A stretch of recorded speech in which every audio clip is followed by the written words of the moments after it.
le royaume du Maroc, de nouveau au rendez-vous de l'histoire.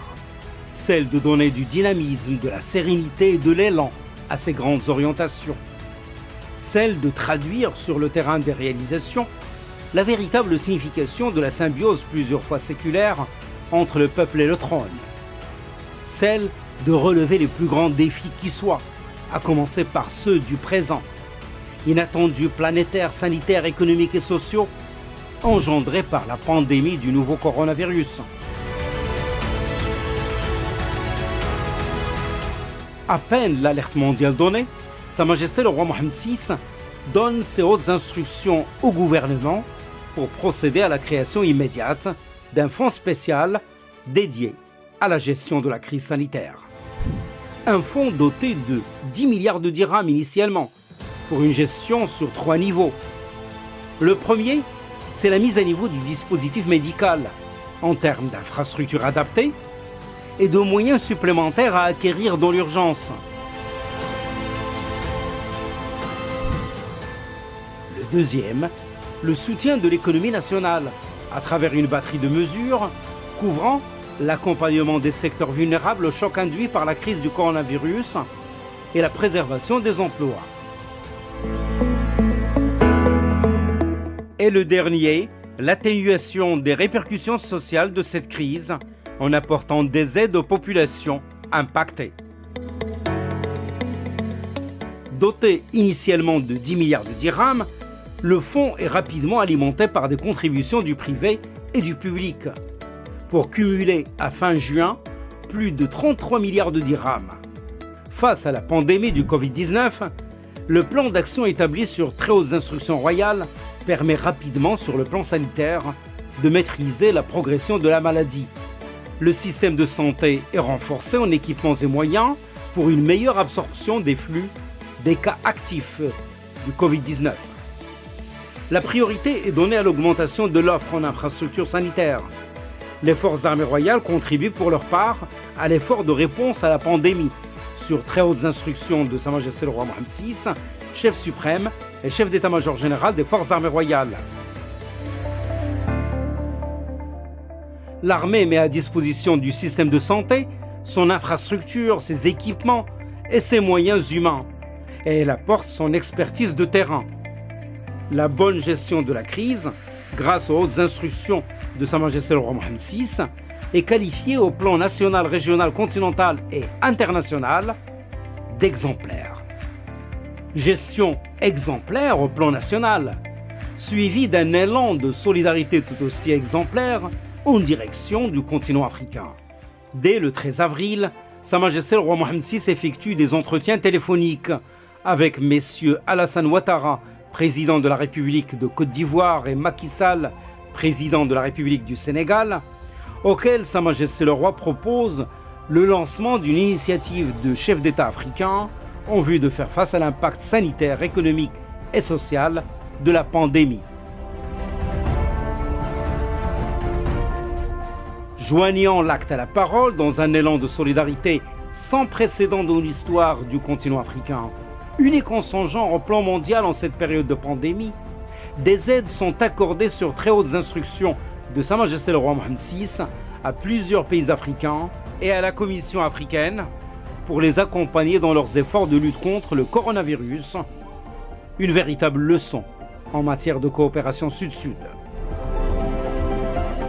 L'aide médicale marocaine à plusieurs pays africains est composée de millions de masques, visières, charlottes, blouses, de dizaines de milliers de litres de gel hydroalcoolique et de très grandes quantités de boîtes de chloroquine et d'azithromycine, les deux composantes essentielles du protocole de traitement adopté par le Maroc, autant de matériel médical et sanitaire dont toutes les composantes sont produites au Maroc par des Marocains.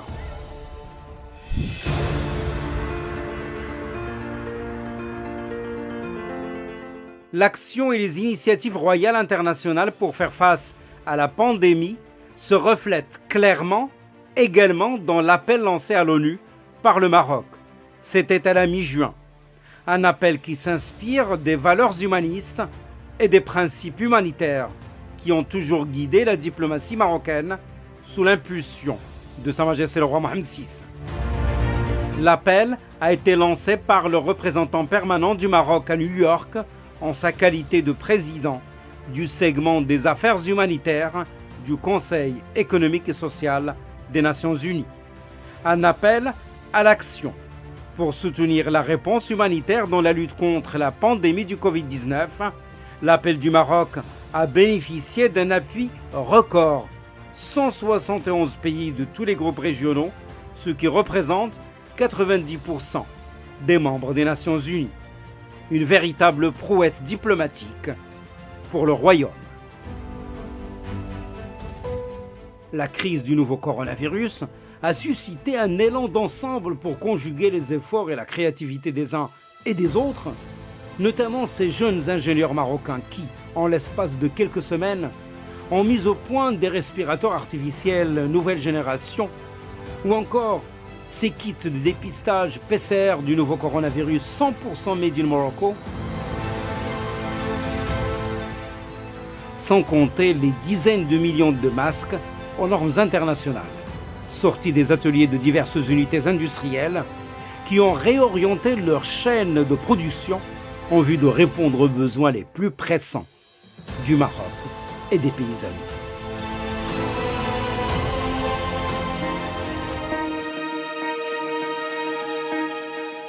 La jeunesse marocaine, innovante, se trouve d'ailleurs au cœur de tout un programme ambitieux lancé par Sa Majesté le roi Mohammed VI. Un programme intégré d'appui et de financement des entreprises et qui a fait l'objet fin janvier dernier de la signature de 3 conventions devant le souverain.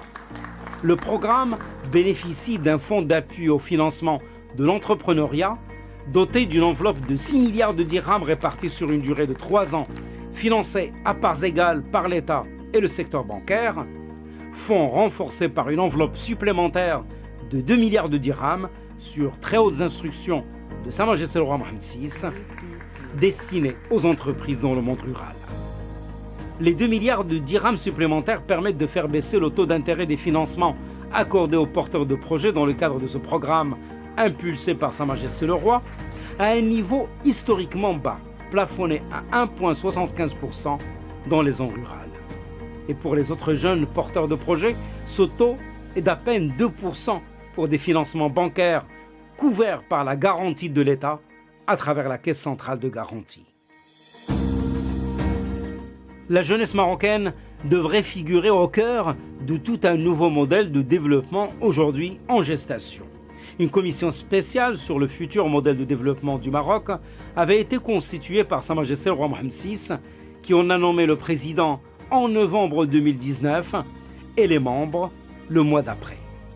La commission est composée de 35 membres ayant des parcours académiques et professionnels pluriels et une connaissance importante de la société marocaine et des questions politiques, économiques, sociales, culturelles et environnementales. La commission s'attelle depuis à l'examen de l'état des lieux, des réalisations du royaume, des réformes engagées, des attentes des citoyens, du contexte international actuel et des évolutions à venir.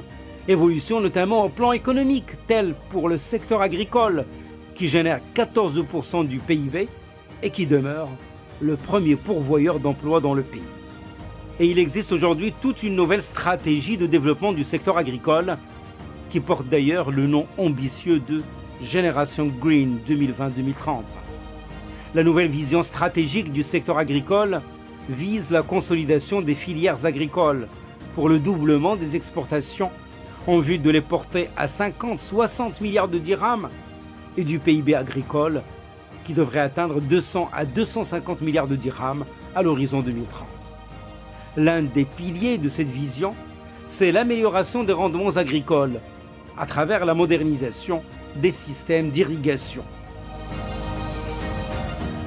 Le programme national d'approvisionnement en eau potable et d'irrigation 2020-2027 a été lancé par Sa Majesté le roi Mohammed VI au début de cette année. Et déjà, de grands chantiers de mobilisation et de production de l'eau sont lancés, dont une gigantesque station de dessalement des eaux de mer à Agadir, la plus grande du genre dans la région méditerranéenne et en Afrique. Une station qui ambitionne de satisfaire les besoins en eau potable du Grand Agadir et au nord d'irrigation de la plaine de Chouka.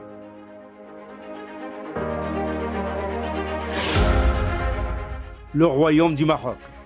Il est en droit de s'enorgueillir de ses acquis, de ses élans de solidarité notamment envers le continent africain, mais aussi et surtout de sa vision d'avenir.